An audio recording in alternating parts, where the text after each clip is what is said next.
Right, okay, good evening everybody. Welcome to Prestige Auctions of this special live feed based around the Pleasure Island auctions that we did a couple of years ago. There was a lot of interest in it, always has been a lot of interest in it ever since we did them. So we decided during the lockdown, just as a little bit of entertainment, to give you some information of what some of the stuff that happened during the auctions and all the stuff that was quite interesting, and all the stuff that you maybe didn't know about, okay, because there was quite a lot of it. Do me a big favour, as always, hit the share button at the bottom of your screens there, and if you can give us a like and all the rest of it, it does help a lot. I can see a few of you are already starting to tune in as well. And what we're going to do is we're going to go through a few bits. I've done it a little bit different tonight. I've actually done it on the works computer tonight, so we can actually show you some of the stuff that went on. We're going to be able to show you some of the pictures that you've maybe never seen before, maybe some of the bits of video, etc, etc. It's going to be a little bit trial and error because I've not done this before, so all being well, it'll turn out okay. I've actually been relegated to the dining room tonight to keep out of Lisa's way, which is always not such a bad thing. So just let me know some comments on that, if everyone can hear okay, if everything's alright, and then we'll crack on. We've got a little bit of a video for you to watch, like being at school, isn't it? Right, we're going to let you see the video, and then we're going to ask you some questions. Nice to see that Alfie is watching tonight. Alfie, of course, who runs the Pleasure Island Archive. We've got David Wright there, Pete Dalton, Paul Fenty, George Thompson, Lois is in, and so is Lorraine. There's lots of stuff to talk about tonight. You know, this was the second part, as you know, with last Wednesday we did the first part of the Pleasure Island stuff, which was sort of the build up, how it happened and all the rest of it.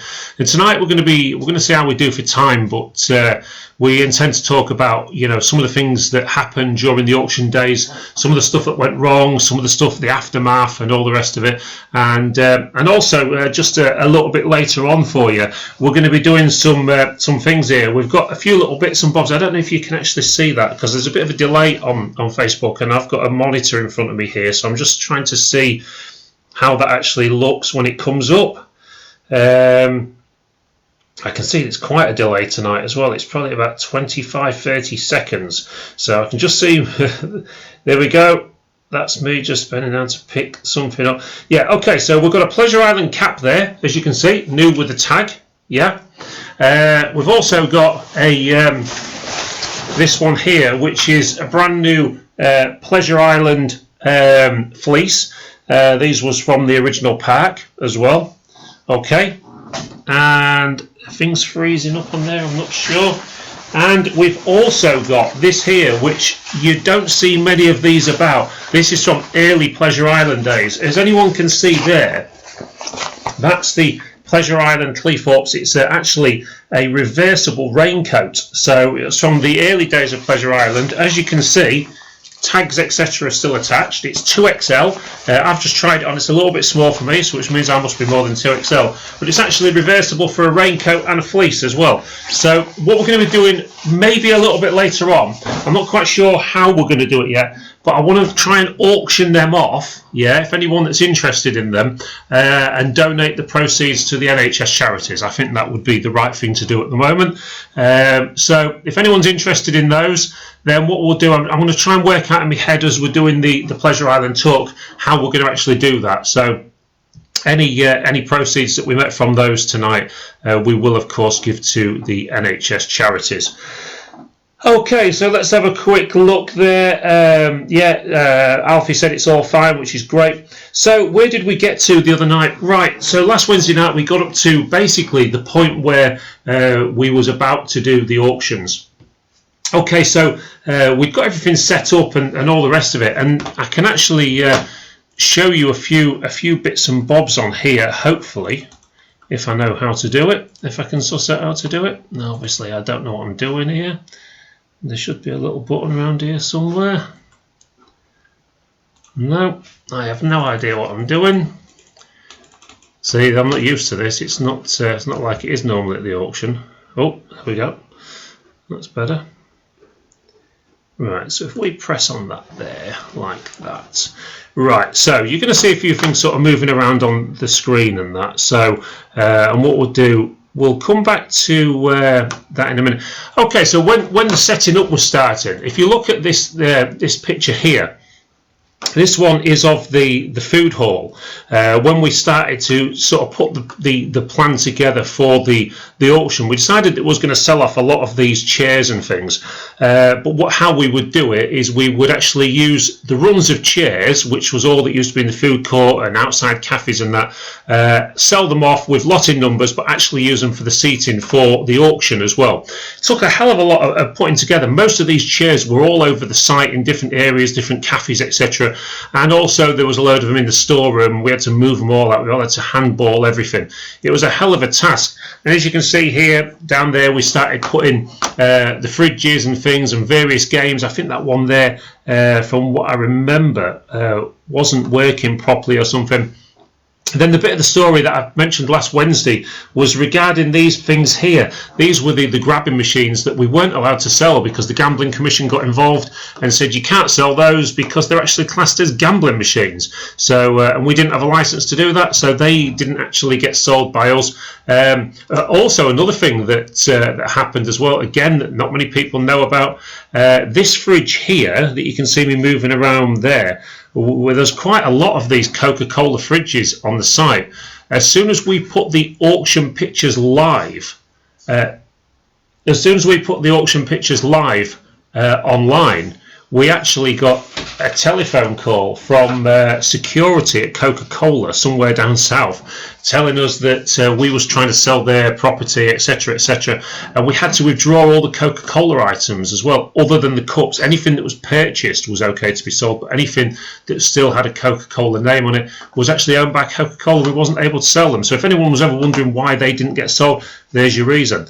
Okay, and we started building all this up as well. We started pulling some of the bits and bobs. These items here, which were the coffins and the shelving units, these are actually the pieces out of the Shrieksville shop. So we put all these in here because what we had to do is build up the food court area to make it look a little bit more entertaining than just a load of seats and an auction booth.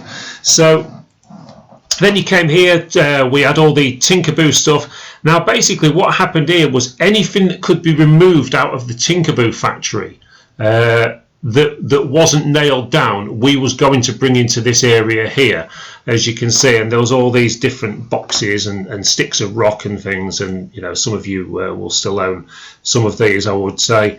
There you go, that fish, he was loose. The polo holes and all the rest of it, all quite entertaining stuff that made up the Tinkerboo factory. As you can see here, all the different boxes and Grandpa Tinkerboo or whatever it was called. And then you come here, and then these were some of the signs, etc., that came out of the Tinkerboo factory. Again, double cream fudge, all the stuff that you'd see as you was going round the Tinkerboo factory. I mean, we was lucky enough to be able to actually walk around it, and that without any water being in there. And we'll talk about the signs in a little while, because you know they've got a bit of a story to them as well. And then all this, you know, so basically it was about building up an area that the media and the press could take some good photos in, and this is what we did. It took a hell of a lot of time and hard work to actually put all of this together. Yeah, so it's good. And I can see one or two of you, it looks cold in that room, Paul Nicholas Spencer. You remember it well, as I do. It was very cold. Okay, and then the Tinkerboo Town chair. Okay, how many people had the photo took in that chair? You know, an absolute, I mean, I remember it made a lot of money, about £1,000, I think it was, something like that, you know, and it's still in the town from what I understand. I think it went to a place somewhere in Grimsby, just for somebody's back garden. So there you go, those days. And then somebody asked the question last week about, did we find anything that they forgot about? And these were one of them, the Bendy Mirrors. The Bendy Mirrors here, there was lots of them, all buried behind Tinkstown and the Tinkerboo water ride that we found.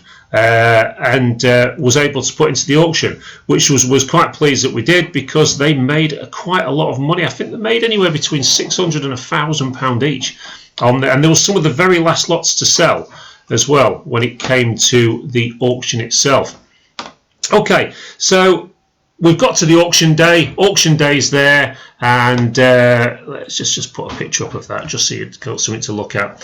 Auction day's there, and we all arrived at the site extremely early. We had offices to load up and everything, and make sure, do all the checks on card machines and stuff like that, all the boring stuff. But one of the things that we hadn't really counted on was, although we'd done several checks on the internet itself, we hadn't actually considered how many people might actually want to bid online. Bid on this came in with us, of course, and one of the things that we, on day one of the Pleasure Island auction, when we was actually selling commercial items, cooking stuff from the stores and all the rest of it, you know, we wasn't actually aware of just how many people was going to try and hit that website. There was lots of different stories at the time of what happened, what went wrong, but we was actually struggling to take bids online because of the sheer amount of traffic that was hitting the website at any one time. And sadly, people did miss out on who were trying to bid online. But you know, one of the problems is with online bidding is things can go wrong. Technical issues can happen, which is why it is always better to go live to the auction room whenever you can. Yeah, so there you go. So that was that. Anyway, the auction started, and what became very, very apparent very, very quickly was the sort of money that this auction was going to make. You know, we had some estimates in our head, but we went and far exceeded the estimates. So I'm going to give you all a question now, which is quite interesting. I'm going to give you a question, and I'll give you the answer a little bit later on. What item that actually sold, now you can't include the carousel in this because it didn't actually sell, what item made the most money on the auction days? What item made the most money? There you go. So just for a bit of fun, that one, start putting your answers in there, and then I'll do my best to keep my eye on that one as well. Okay, so there we go, we're off running with the auction. We had a little bit of a media attention day one, but the media attention was mainly planned for day two, TV cameras, all the rest of it. So all that was sorted for there. We'd brought in a little army of helpers, as well as Pleasure Island staff themselves. We also brought in additional labour to cover all the areas for portering, etc., as we did on the viewing days as well. I mean, we've not really talked much about the viewing days, but you know, that's not really that important during this talk, I don't think. So there we go. So we've got the auction going. Everything's going badly for the first half an hour, to the actual point where I said, right, let's stop the auction. Let's try and get these things sorted out. And to the credit, a local tech company called eTech came straight down for us and actually managed to sort out a second wireless router, etc., nearer to the auction booth that actually made things a little bit better. We increased the power, etc. So that made things a little bit better for everybody, and they was able to bid. So we went through day one. Day one was very much industrial, and then we got onto the catering equipment. And then towards the back end of day one, we got onto the shop stocks as well. Now, I think somewhere on here I may have one or two pictures of those. Let's just have a quick look. No, we've got those on there. So they're in one of the folders somewhere, but I'm not going to get too involved with that at the minute. Okay, so we started selling all this stuff, and then towards the end of day one, we got onto the shop stocks. The shop stocks are quite interesting. There was, because we actually left them all sort of as you would find them in the gift shops. There was big stands full of the sort of stuff that you buy when you go to theme parks, things with your name on it, etc., that say Pleasure Island and all the rest of it. And they started selling really, really well. Lots of people were interested in those. Lots of people were interested in them for resale value, and lots of people were interested in them just to be able to buy a little bit from Pleasure Island. But as we know, the prices were going quite high. I mean, I remember myself having a list of about 50 or 60 items that I wanted to buy on day one, because I'm just as mad as the rest of you, and actually coming away with maybe 5 or 6, something like that. It was just everyone caught the idea of Pleasure Island and thought it was really good, and started buying. Anyway, so let's get away from day one, because day one was, as I say, sort of industrial and almost a little bit boring. But day two was where things started getting a little bit interesting. Okay, so one of the first things that we started selling on day two was, well, actually, a couple of hundred lots in, to be fair. We finished off the rest of the stock stuff, and then we went into the little amusement arcade. Now, if anyone remembers the little amusement arcade at Pleasure Island, it wasn't a very big place. They had a pool table in there, etc., and it sort of led out to storerooms at the back, and there's some toilets as well. As you will remember, I'm just looking there. Okay, yeah, so the as you can see there, Sega Rally. What was great about some of the items in the amusement arcade at Pleasure Island was they were older items. They were sort of almost more retro type items to be selling, so they actually did quite good money. You know, things like that, which was point blank. All these which were working, as far as I'm aware, as well. And of course, they weren't gambling machines, so we were able to sell them. Some sort of ones to jog your memories here of some of the stuff that was sold.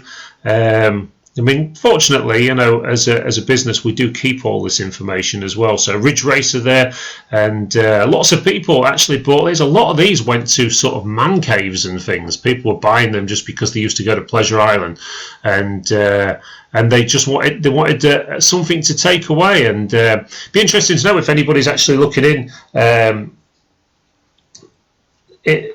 Right, okay, so I've just got to say, I'm really annoyed now with my business partner, Mr. Fenty, because you're not supposed to be getting involved with the competitions, okay, Paul? And now you've just given everybody the answer and ruined it. Thanks ever so much for that. I'll do something different that he might not know the answer to, but ideally we want the people that... not involved with Prestige to answer the questions.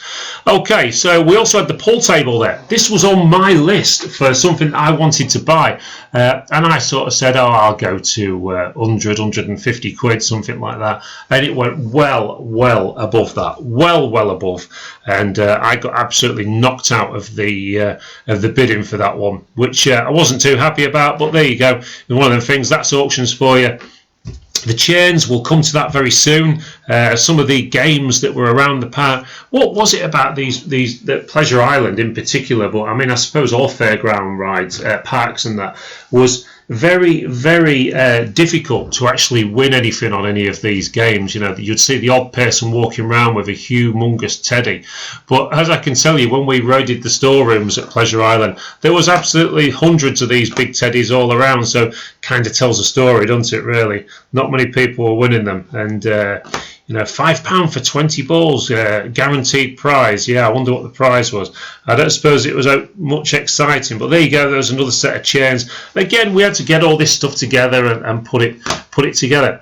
Anyway, so that comes to the end of that one. So what I'm going to do now, I'm going to try this out and I'll see how it goes. But we've actually got a video now, which was the BBC One coverage. Now, it's the only one we've got, so it's not great. But I'm going to just leave you to watch that one for a couple of minutes. And this sort of, I mean, the BBC One show, I must say, did an absolutely fantastic job. of the way they did it. I mean, all this filming was done over a few days, and then when we actually did the filming on the day, lots of stuff. But there you go. There's the item that made the most money. Thanks, Paul. Just so you can see it on the screen there, and that made £10,500, which was the bid that came straight in on. Okay, so what I'm going to do, I'm going to play this for you now, have a look, and then we'll have a chat about this one in a few minutes' time. We'll just see if I can get it going and see if it works, and then I'm going to have to shut up because actually my son has told me today I need to blank the microphone off when I do this. So you won't be able to hear my gob for a few minutes, but I'm going to put the video on for you just now.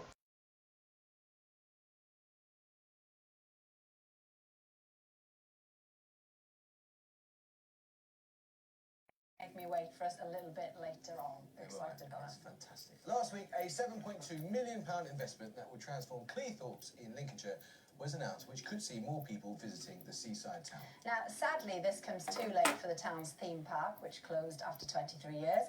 The owners put everything up for auction, so let's find out what happened when it went under the hammer. 5 years ago, Pleasure Island in Cleethorpes was struggling to stay open. We've managed to survive one bad year. I wouldn't like to make any predictions at this point. But in October 2016, its owner, Melanie Wood, felt she had no option but to close its doors for good. People are struggling to make ends meet, so places like this are very much a luxury, not a necessity. There's higher costs to operate parks like this. There really is a lot working against us. So, what do you do when you have a whole park full of games and rides to sell? Well, have an auction, of course. It's an auction unlike any I've seen before and is being run by a local company in Grimsby who want to trade on our love for childhood nostalgia. Carl Vince is the auctioneer. Who's going to be buying these things? We don't just want the trade buying it, we want to aim it at the public as well. What we wanted to do was actually say to people, look, come along to Pleasure Island and buy a little bit of your childhood. I have an eye for a collectible, but I'm not sure even I can spot what's going to sell today. That's a good one. All right. So give us an idea of what sort of thing buyers can pick up at Pleasure Island today. You've got the stuff from the gift shops, all the retro video games, you've got the rides out on the park, a set of dodgems, and then of course the fabulous Carousel. Seeing is believing with this, it is one of the most stunning fairground rides you will see. With a stunning list price too. Carl thinks it could sell for upwards of £180,000. That would be a big deal for any provincial auction house, let alone one that has only been in business for 7 months. We've had interest in Dubai now, we've had interest in China, we've also had interest locally, but do you know what? Will it sell? I'm not sure. It's a lot of money. There are just over 1,200 lots in total, including signs, games and characters from the much-loved Tinkerboo ride that was made especially for the park. The Tinkerboo factory was the main attraction, and yeah, I come here with my mum today because we're desperate to get a piece of said Tinkerboo factory. Many of the people here were visitors to Pleasure Island in its heyday, so if they fancy a piece of memorabilia, they can expect to pay anything from a tenner for a sign up to £180,000 for that star of the show, the Carousel. It's a box of fruit ninja tennis. So the bidders are starting to fill the rooms, and like them, people at home can take part online in real time. So, plenty of opportunities to sell. Let's see how it all unfolds. Husband and wife team, Chris and Chris, have come along to see if they can grab themselves some theme park memorabilia and have set their sights on something very specific. Right, Chris, I've come and sat down beside you because one of the next lots you quite fancy, don't you? Yes. So what is it? It's the churn game where you throw a ball into the milk churns. We fancy it for our garden. But no one's listening. Have you got a limit in mind? 50 to 70 is the estimate. I think we'll go for 100. 420, 440 anyway. 440 pounds bid. 440 pounds bid. 460 anyway. 460 pounds anyway. I'm going to sell this one. 450. 450 I'll take. I'll take 450. 450 pounds. Things are going well with just over 600 items sold already, but how does watching the auction feel for owner Melanie? It's it's very positive, obviously from a financial point of view, but also certain things are going on to other theme parks. So the life continues and the story goes on. Time for the biggest lot of them all. Here it is, the Carousel ride, £180,000. Any interest in this whatsoever? Anything on the internet? No? It doesn't look like it's going to happen today. Oh, what a shame Carl's had to pass it. But I'm certain that after the sale, they'll get it away. Bit of an anticlimax, I'm sure Carl will be disappointed. Oh! £180,000 has just come in over the internet. But seconds later, it seems the sale isn't a done deal. What a roller coaster, never mind the carousel. The online bidder is on the phone saying that he didn't mean to bid on the lot. I feel so sorry for Carl. Despite there being no confirmed sale on the carousel, for Carl, it's still been a day to remember. 2 days, you know, that I will just cherish for the rest of my auctioneering career. And whilst most of the big ticket items have sold, for many, it was always going to be about getting their hands on priceless childhood memories. It was such a big part of our childhood, at least I've always got something to remember by, I suppose. Now, sadly, although there was interest in the carousel after the auction, it's still not been sold. No. But we do hope Chris and Chris have fun with their milk churns. I think they overpaid for them. What was it, 450 quid? There's a lot you could do for 450 Cut and sheep for some milk churns, but they're happy. They're thrilled. They're happy. They look lovely in the garden. Now, our next lot is called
Yeah, it does help if I put the microphone on.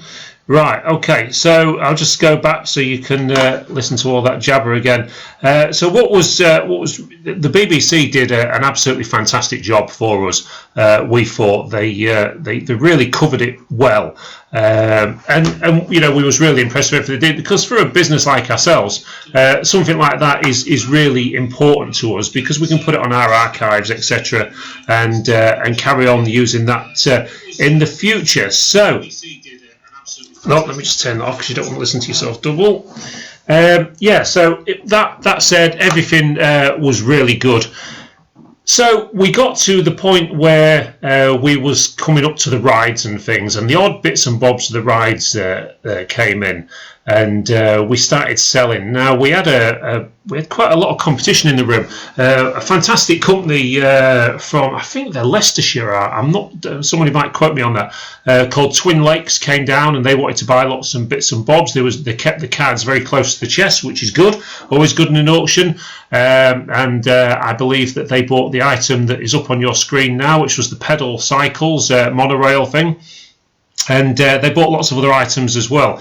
So, of course, we started looking at some of the items. One of the interesting things was, and again, please don't quote me on this, I think these figures are right, but when it came to the Dodgems, the Dodgems had been up for sale, I believe, for about £4,500. Somewhere, okay. For about £4,500, and of course we came along and we actually managed to achieve £9,500 for the Dodgems. So financially speaking, from a business point of view, things were going extremely well on the day, and it was interesting to see what people were bidding on. Little was we to know of some of the real exciting stuff that was going to happen, which was, to me, one of the most amazing things was these signs. Signs made so much money. Quite early on in the day of the second day, I believe it was, we actually saw a picture that was up in the offices that made hundreds of pounds. We was all extremely shocked. We knew we had another drawer full of these to actually get sold, which didn't really happen on Pleasure Island 2 as such, but the signage was really good. As I probably pointed out last week, what was really funny is a lot of the signage was just still hanging around the park, being kicked around by vandals and that, not really thinking about picking up and taking anything home, which of course would have been theft, but they were sort of kicking them around, and even stuff that was a bit battered and bashed was still making money. But when you sort of looked at items like this, some of the older signage, you know, this was the older Pleasure Island type stuff. Right, Les? Yeah. What are you doing? Running the bath. Staying out of camera view, I see. Yeah. Okay, and then with this one here, have you got your season ticket photo taken here? And then my own brother-in-law, Paul, he was a season ticket holder down there, along with his daughter Holly. Go Dizzy for Pleasure Island. All this sort of stuff was, you know, sort of invaluable. The Alibaba arcade there, Shrieksville, Dare to Visit. The Boomerang entrance. There's actually two of these signs. There was one showing one way and one showing the other, and they did a few hundred, didn't they? From what I remember, they did quite well, didn't they? The Boomerang signs. I can't remember off the top of my head. And these ones are some particular favourites of mine. The Pleasure Island Family Theme Park height rides. You know, these are the ones where the kids would either be jumping up and down for joy or being really miserable and start crying because they don't quite meet the measurement they needed to be to get on some of their favourite attractions. These ones as well, these were all over the place, of course, because the railway line runs sort of quite a lot of the park. So these were at sort of every crossing, one either side. And again, I seem to remember these probably made about £40–50 each, something like that. So, you know, it's quite a lot of money, really. Pleasure Island, main car park signs, stuff like this. You know, if you are out there and you've still got any of these, then please let us know. It would be interesting to know who's got what. What else we got here?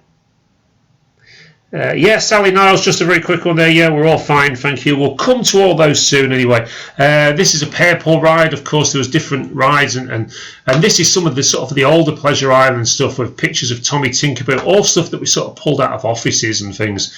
You know, and these here, the Tinkerbell Town rides, which actually sold on Pleasure Island 1, never got collected, and then they was resold again on Pleasure Island 2, and I happen to know where they are, don't I, Alfie? I'm pretty sure they're at your house. And then some of the stuff, one of the things that we wanted to be able to sell, what wasn't able to sell, was the Tinkerbell Town. Some of the apparatus and stuff in the Tinkerbell Town was absolutely fantastic, but had been sort of built on site, so it was all sort of built in and wasn't able to be moved. Now, whether whoever takes over Pleasure Island will carry on, because that was quite a modern piece of building, etc. down there, and modern stuff in it with a good playground in there. Whether the company that takes it over, whoever they are, carries on with that and keeps that open, who knows. But what we did manage to do was take a lot of these signs down, as you can see there, lot number 848, the Tinkerbell sign there, or anything that sort of said Tinkerbell on it was always going to be good. So let's have a look next. We got onto rides and things. Where's the rides? There we go. So we look at the rides here, and again we know we sold that one there, which was the cycle monorail. Took them a while to get that one down. And then this one here, remember what this one was called? Who can remember what this one's called? Come on, first one to type it in. Who's going to get it? What was this called? What was this ride? It got sold for scrap, this ride, but what is it called? Obviously, you're a few seconds behind me, so I'm waiting to see an answer come up down there. I'm half expecting it'll be Alfie that gets it. But there you go. The Dodgems are at a wedding venue. That's interesting to know. So what is this ride called here, the one on your screen? No, nobody's put anything on that one. I'm surprised. Anyway, so we'll move on. Alfie, you must remember what this ride's called, surely. The Paratower, absolutely, yeah, the Paratower, that was the one. Got sold for scrap. quite a shame, really. And again, this was another one of the ones that we got told we had an internet glitch on, which was a real shame. And then this one here, which was the monorail. It was originally the monorail. We had all the cars and that, which was stuck behind the workshop sheds at the back of the park. They actually changed it into like a farmyard area. And from what I remember, I think Alfie actually bought these. At the end, maybe you'll tell me you didn't, I don't know.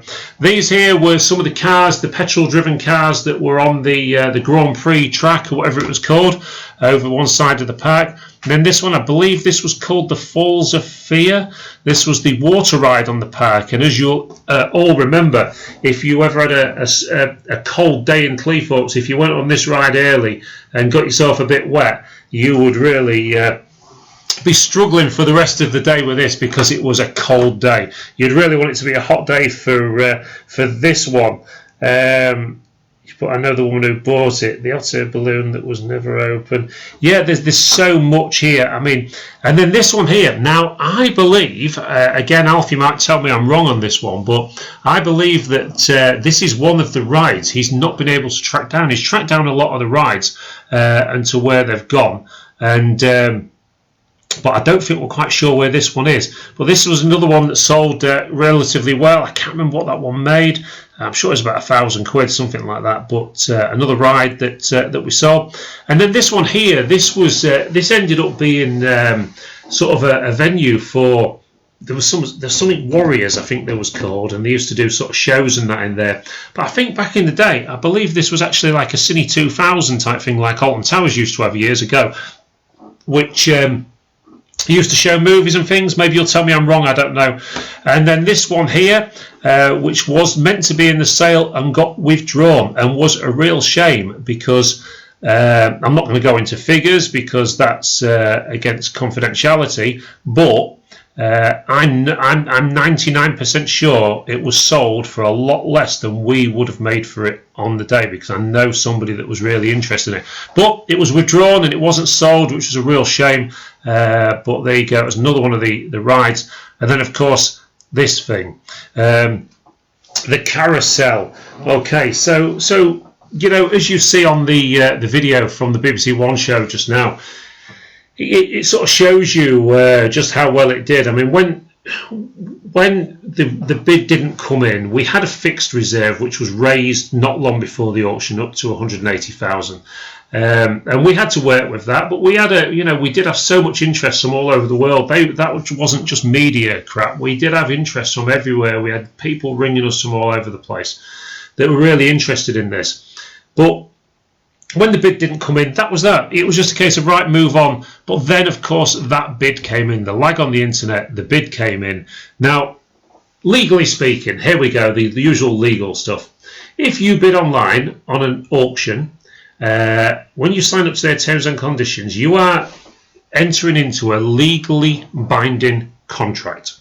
Okay, so when that bid came through, £180,000, oh my God, everyone's absolutely over the moon, especially us, because I think we would have earned something like £43,000 in commission just from the sale of the Carousel, which for any small business is a serious amount of money to earn.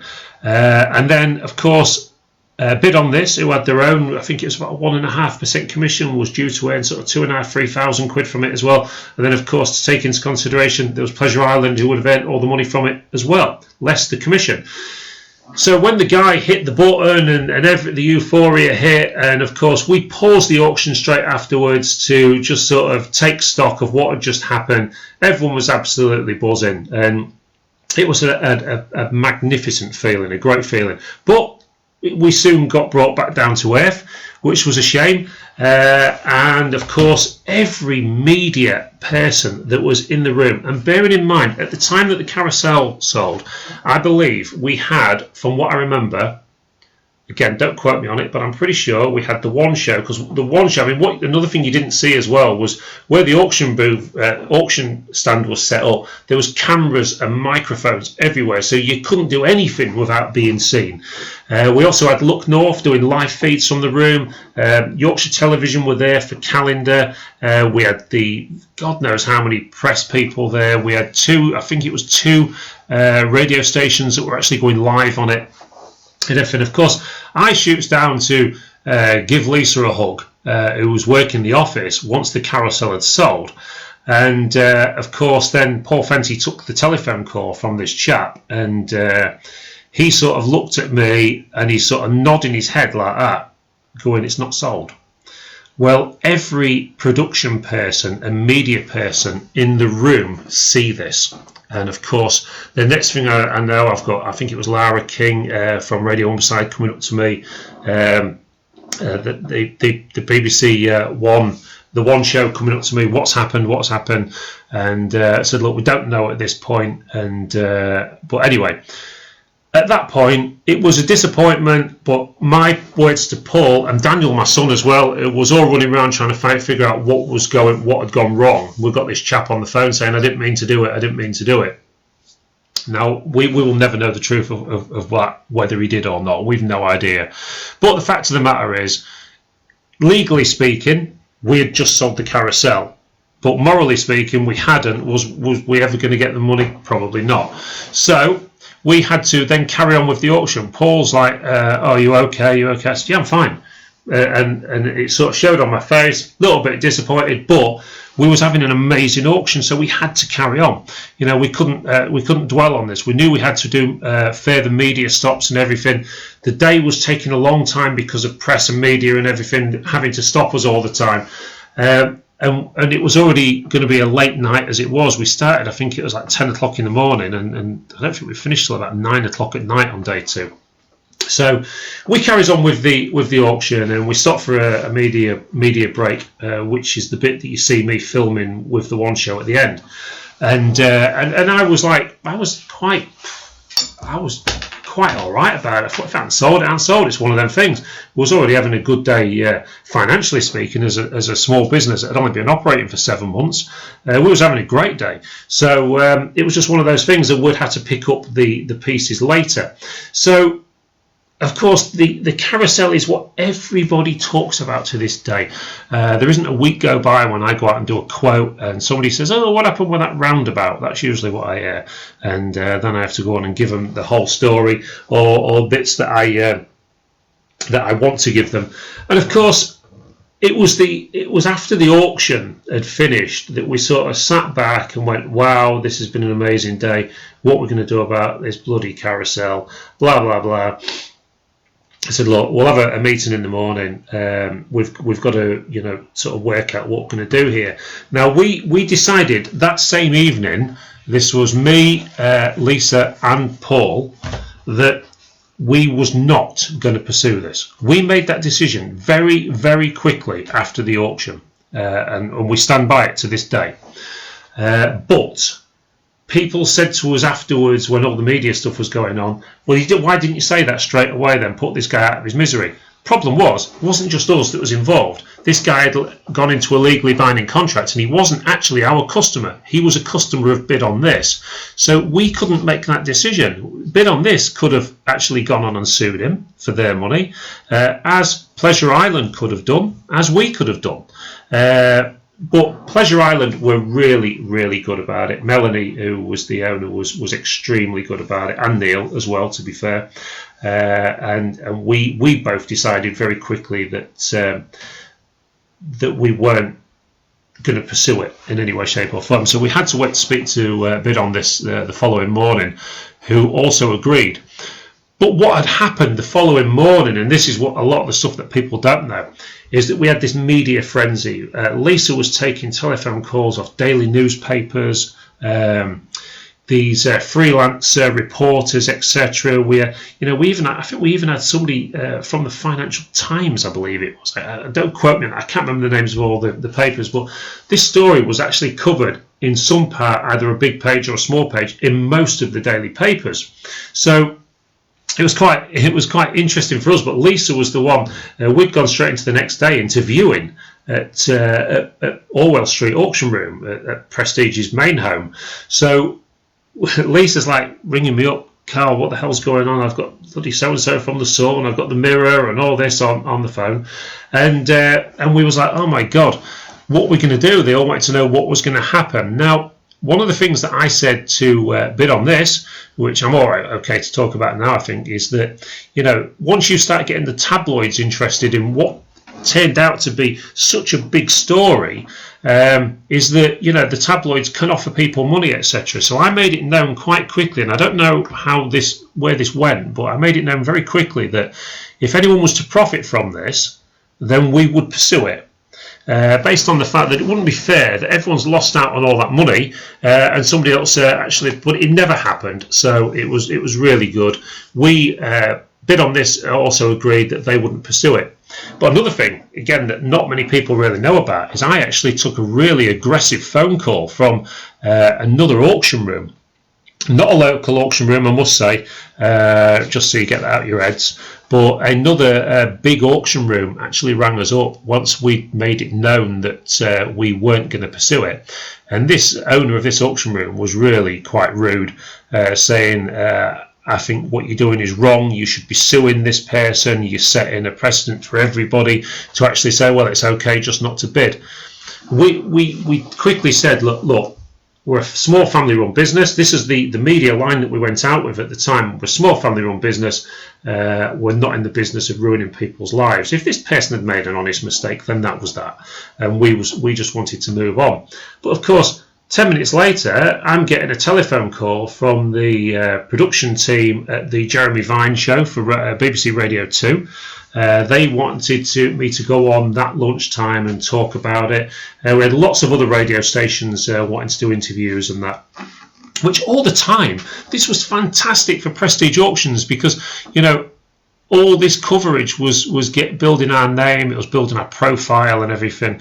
And, you know, as I say, people still do talk about it to this day. So profile-wise, absolutely fantastic. But it was just a shame that obviously we missed out on, I won't say the money, because the money almost became the second thing in our minds. It was the fact that we so badly wanted to sell the Carousel, and we didn't, and that was that. So, you know, it was probably a little bit too much for most people's pockets. Lots of interest in it, but with the commission as well, you know, you was looking at, you know, close on £250,000, I think it was.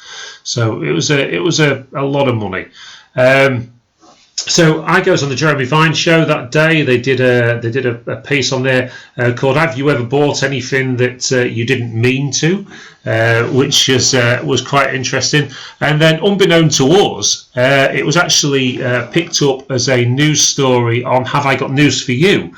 as well, which somebody told us about. So I managed to find on Catch Up and have a look at. So, you know, it was covered in all these media outlets. But no, I mean, some people still do believe that we was the ones that sold it. We didn't sell it. Even on Pleasure Island 2, it was listed to be sold on Pleasure Island 2, and it was sold privately just beforehand. It went to Southern Ireland, I do believe, and I'm so pleased that it's sold. It's a magnificent piece of kit, and we had another company come on to us as well about it. It was the ones that actually restored it, and is it Emmett's, something like that, down south? I had a real good chat, real nice guy, and he was telling me lots of stuff about it as well. So there you go. That's pretty much the story of the Carousel. And it still haunts me to this day. Everyone always still wants to talk about the Carousel.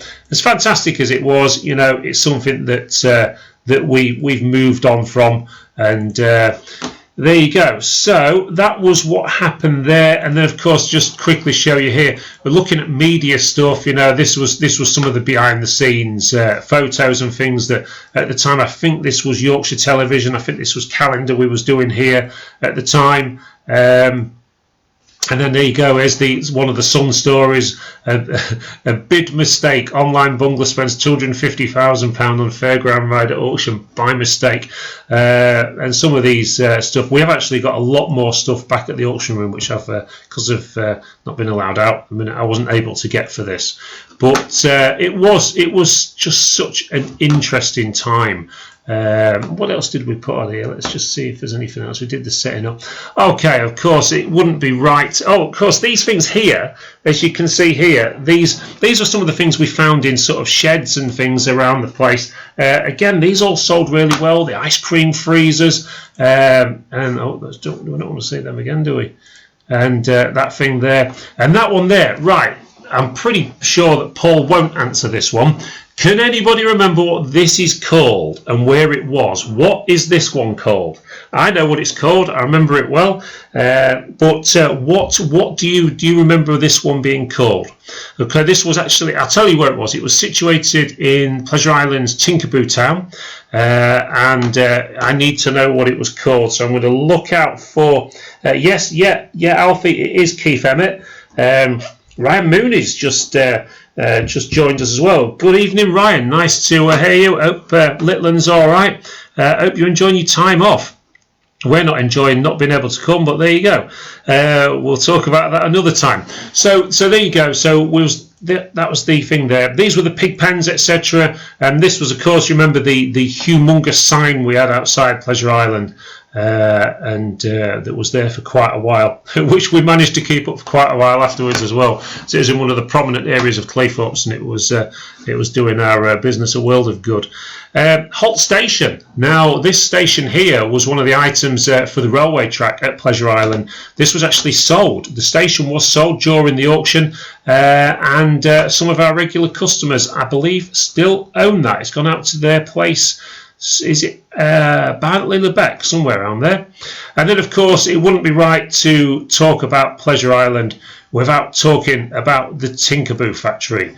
Of course, the Tinkerboo factory was one of the absolute hits of Pleasure Island. It's the one thing that most people spoke about when we did an interview. We did an interview with the Yorkshire Post, and even the reporter that was sent from the Yorkshire Post said her editor had spoken to her and said, oh, you must ask them about the Tinkerboo factory. I used to go there when I was a kid, etc., etc. So the Tinkerboo factory was, of course, one of the big hits of Pleasure Island, and this here is one of the Tinkerboo boats as you went on the water ride.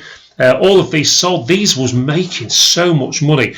Turns out because Twin Lakes actually bought the track and everything for quite a few quid, they was trying to buy up most of the ride, even though we'd split it up. Now, the Tinkerboo ride was actually custom built at Pleasure Island, so it wasn't an easy thing for somebody to just uplift and move to another park. So when we decided to sell it like we did, I think we did the right thing, because it made so much more money this way than probably what it would have done, because it would have been such a hard job for somebody. But we sold all the signage and everything, and all this was sort of oversized, and this was meant to be a mythical sweet factory run by toffee heads and that, beware of hard areas, etc.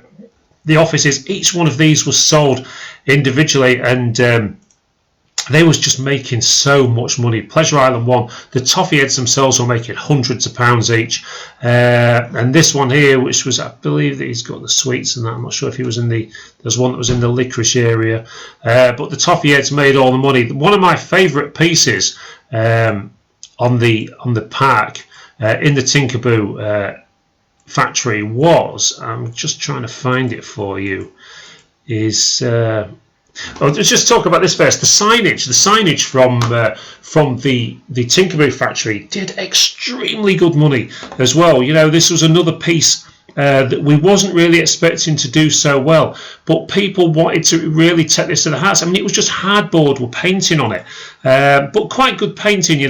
This was my absolute favourite piece.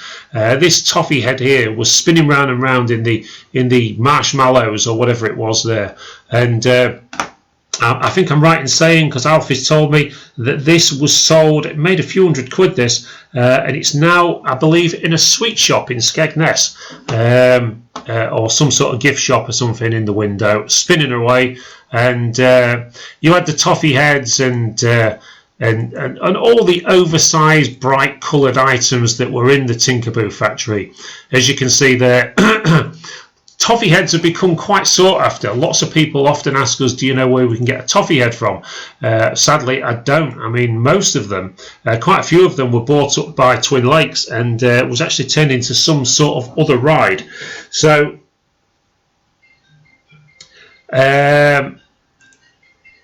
yeah, let's just have a look here. What else? There we go. That was the dog. The dog, if you remember, when you used to go past it in your boat, it used to come out barking at you and all the rest of it. And then there's another toffee head. And then all the boxes and the sweets and all the rest of it. And the new ideas, that was a drop-down piece there. You know, it was just such a fantastic place. A real shame, really, that it had to be taken apart, but it was what it was. You know, other than that, the vandals were getting in all the time and starting to wreck the place. So when we went in as auctioneers, it was a case of getting as much money as we could for it. The chocolate mixing department, I actually bought that and then sold it on again because we decided we only wanted one in the auction room. I'm trying to see if the one we've actually got up in the auction room, that was the oversized cow as well, which was sort of a full-size shaped cow that was pulling the milk from it for the chocolate and everything. And the ice cream freezer there that went out of town to Louth, I believe, somewhere. And all this, you know. So I mean, it's interesting. It'd be interesting to know who's got what. But you know, if you have got one of these pieces, it's nice things to have. You know, that little bit of pleasure island that you've got up in your man cave or your shed or something, or your garage at home, just to say that you had something from there. Beware, no eating the staff. Them ones, I wanted to buy one of those, but I think they was making about 80 quid each from what I remember. So there you go. And this is, I mean, this is pretty much most of the pictures from the Tinkerboo factory. So you can see these things here. They were overhead pieces and they were quite big as well. And the sugar, the big bales of sugar and things. I'm trying to find a particular picture if I can find it. These was it. These were on the. Now it was either the entrance or the exit. It was the entrance to the ride in your queuing areas. These were all up on the walls. We sort of only found them by mistake. Somebody, I think it was Tom, one of the managers down at Pleasure Island. He said, oh, there's some signs down here, and we actually went down this passage and found all these, and these did really good money from what I remember. You know, Cleethorpes Turkish Delight. Again, everything was made just to run with the actual theme of the Tinkerboo factory. And you look at the colours and everything, you can see why people wanted them. So I can't think I can find that one. And then we went into sort of the stuff that we moved into the auction room itself. In the food court, and then you had all the oversized rock and everything, and that was it basically. So we got to the end of day two. We got the auction, we pulled it off. It was a humongous success, and probably one of the and in fact those there, just quickly, these ones here, I believe these was bought by the owners of Papa's Fish and Chips. I think they sort of bought both of these, and these were in the tunnel on where the train used to go through. And yeah, I'm pretty sure it was the owners of Papa's that bought those.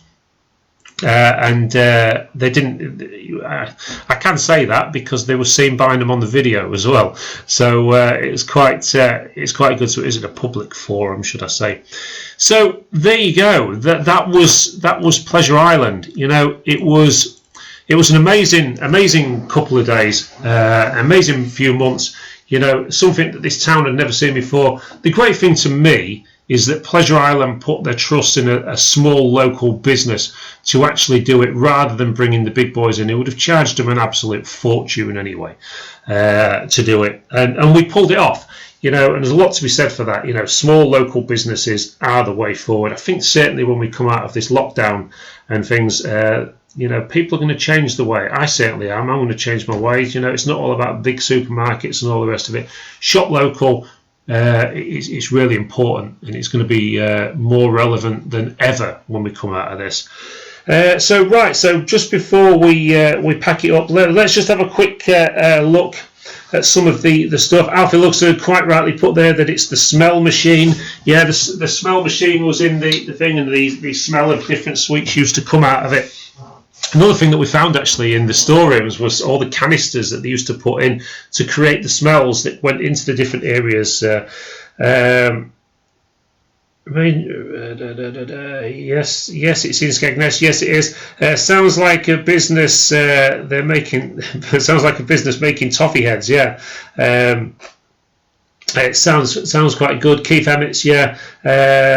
So Neil Island. Yeah, Neil Island was the manager down there. I believe he still is actually. My late mother works there, called Kath McLaren. That's nice to know. And your late mum used to work there. So many people work there. I mean, it created such a lot of jobs. I mean, I live not far from Pleasure Island, and it's always a shame when we drive past there now. And so what's Kane saying there? I miss Pleasure Island. That was one of my favourite places in my childhood. It was for so many people. It was quite a big thing, you know, when it opened in Cleethorpes, because it was something that the town desperately needed, an attraction like that.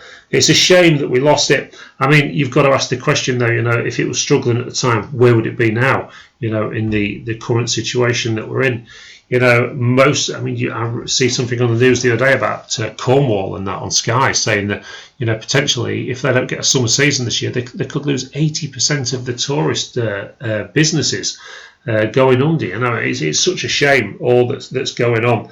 But there you go. It's one of those things. I've got those. What's Alfie saying there? I've got those smell canisters now. I thought you might have. You've got pretty much everything. I did actually find a picture earlier of when I was going through some of the old Pleasure Island archive footage that we've got, and some of the stuff that we actually sold on day one was big boxes of hand sanitizer, and you know they didn't make much money at all. Imagine what they'd make now if we'd done the auction. But there you go. What else have we got here? Kane Cheeseman there. I miss you all very much. See you all soon once lockdown is over. Yeah, nice. I'm pleased you're looking in, Kane. Kane used to work for us down at Prestige, of course. And he's now all engaged and loved up and everything. So well done, mate. Kim Jarvis 440.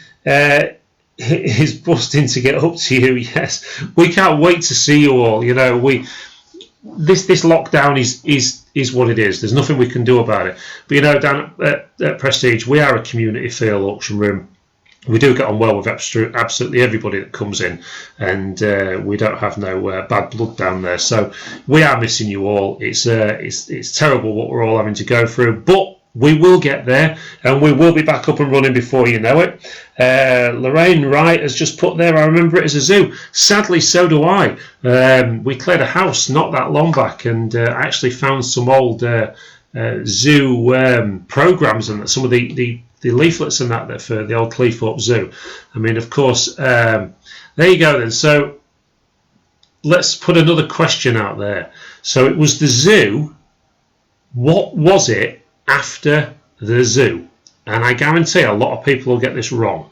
What was it after the zoo? So I'll just wait to see what you come up with on that one. I remember it as a zoo. Points around the early 70s. Alfie Luxton, was you ever shown around the archive room they had at the park? Yes. Yeah, we got to see quite a lot. It was one of the good things was actually going behind the scenes in a theme park and seeing all the other stuff that happened. You know, it was quite interesting. Don't forget, keep hitting that share button at the bottom. It does help us out a lot. So come on, I ain't saying an answer on that one yet. What was it after the zoo? What was it after the zoo? That area down there. And of course, back in them days then, you had there was a bridge down there called, I believe they called it the Bailey Bridge, and it used to be a real rickety bridge when you went over it. It used to scare the life out of me when I was a kid.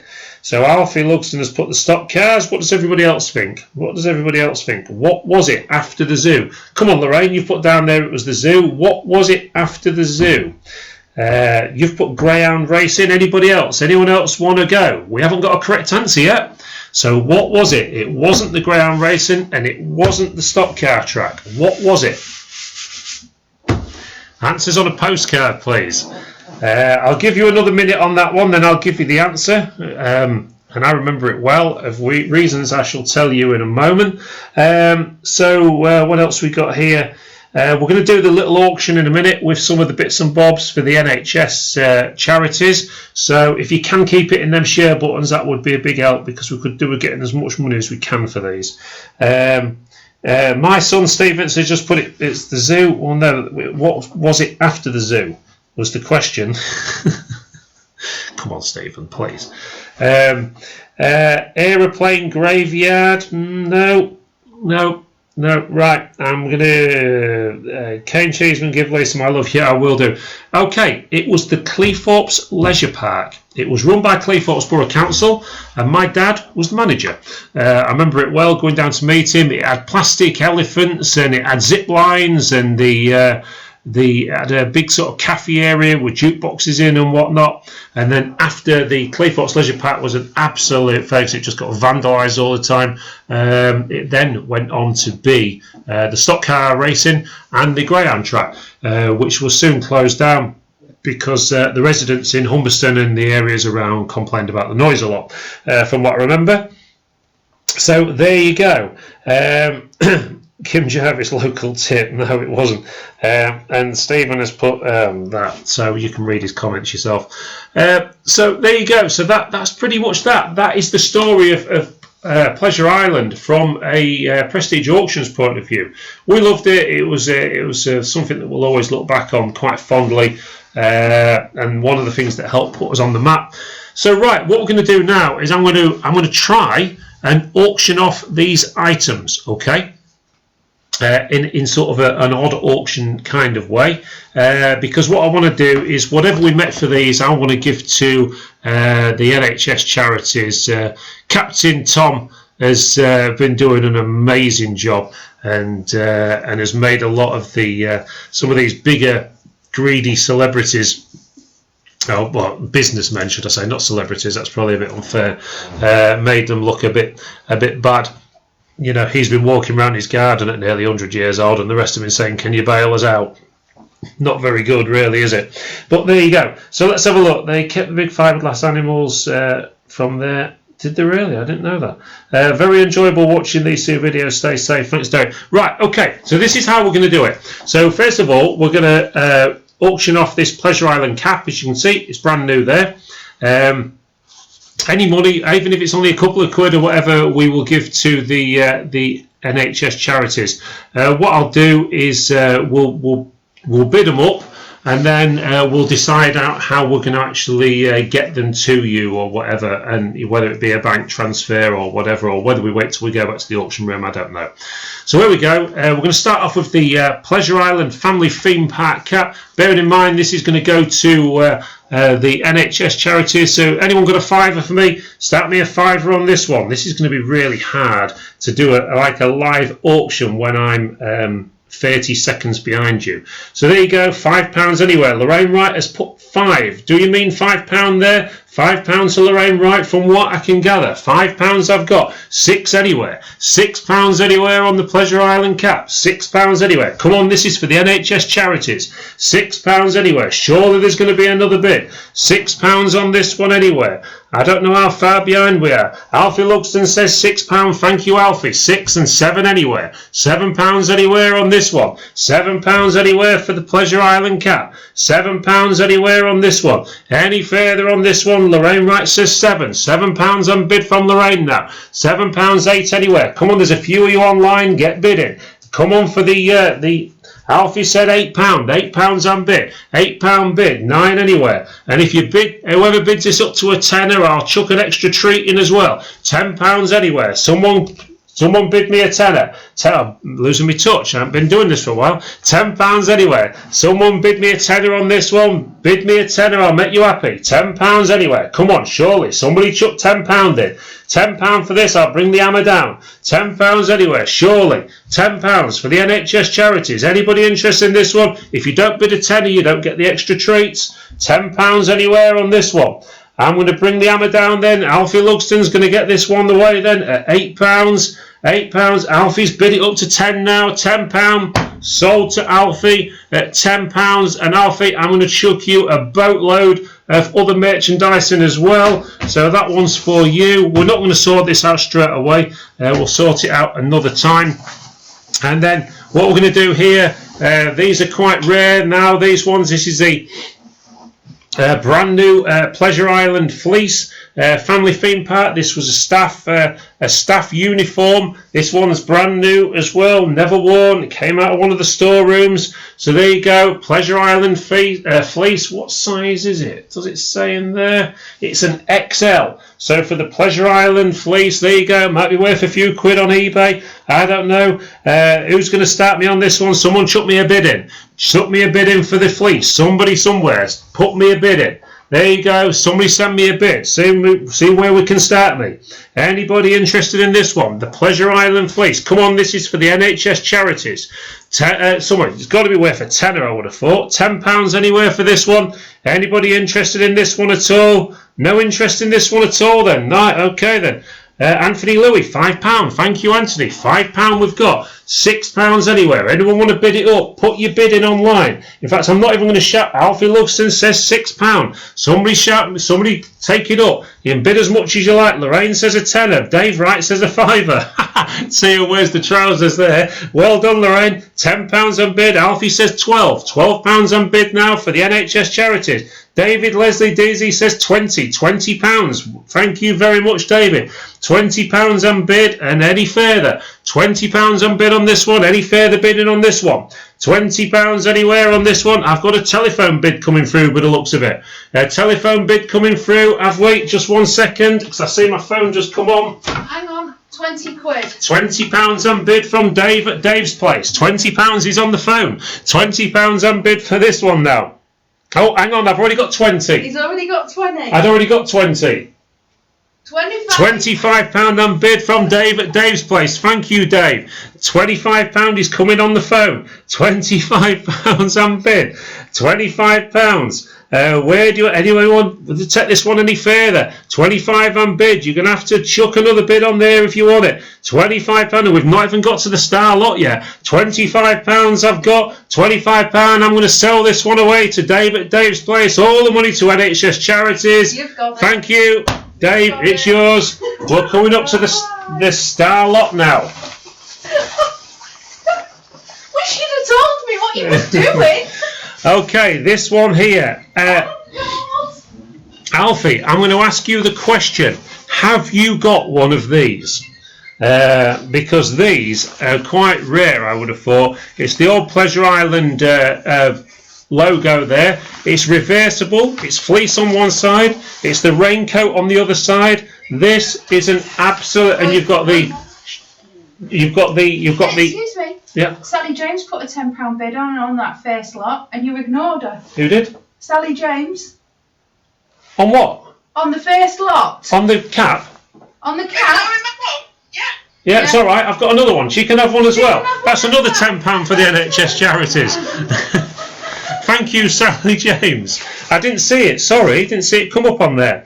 Right, here we go. So, this here is quite, and Alf is saying, I don't think he's got one. Oh my God. Right, okay, so this has got the hood on the inside, the Pleasure Island logo, the fleece, and the raincoat. It's a double XL, and there you go. It's even got the tag still on there. So, who's going to start me off on this one? Start me off on this one. Lorraine Wright has said £25, I believe.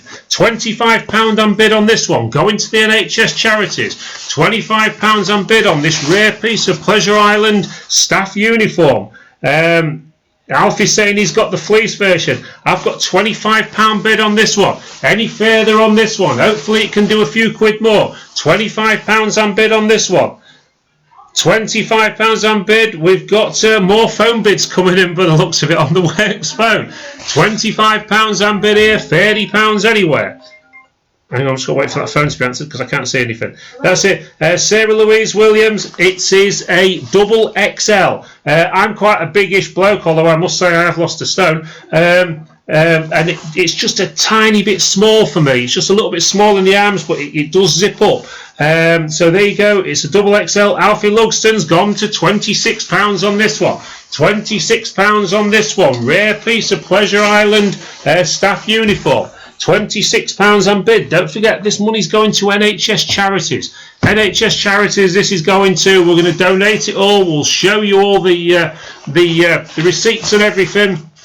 Make sure you know where your money's going. I know you've helped us out a lot in the past when we've done stuff for charity. So I've got £26 bid. Come on, there's got to be a bit more than this, surely. Somebody put another bid in there. I tell you what, if somebody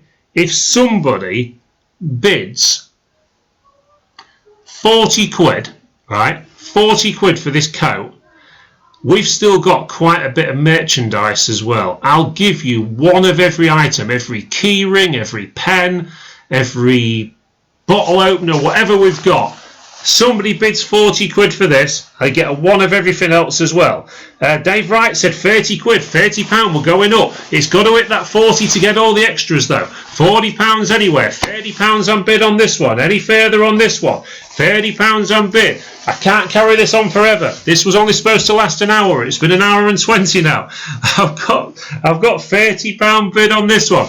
Anybody else want to go on this one? If you can get it to that magic £40, Alfie's done it. I'll just do it. 40 quid. Alfie says £40 on bid. £40 bid, and he gets all the extras as well. He's probably nearly got them all, to be fair, but he can have some more. So there you go. We've got £40 bid. I'm going to give you another couple of minutes just to have a go at this one. Anyone else want to do it? And then these, all this is going to go to the NHS charities. So if you want to,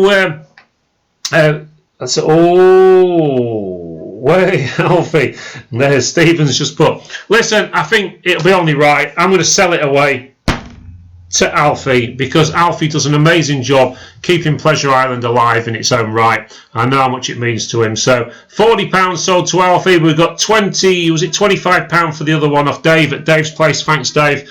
And we've sold a couple of caps as well. So that's all great news. Listen, everybody, I really look forward to our Saturday mornings when we all sort of check in. We'll be doing that again this Saturday.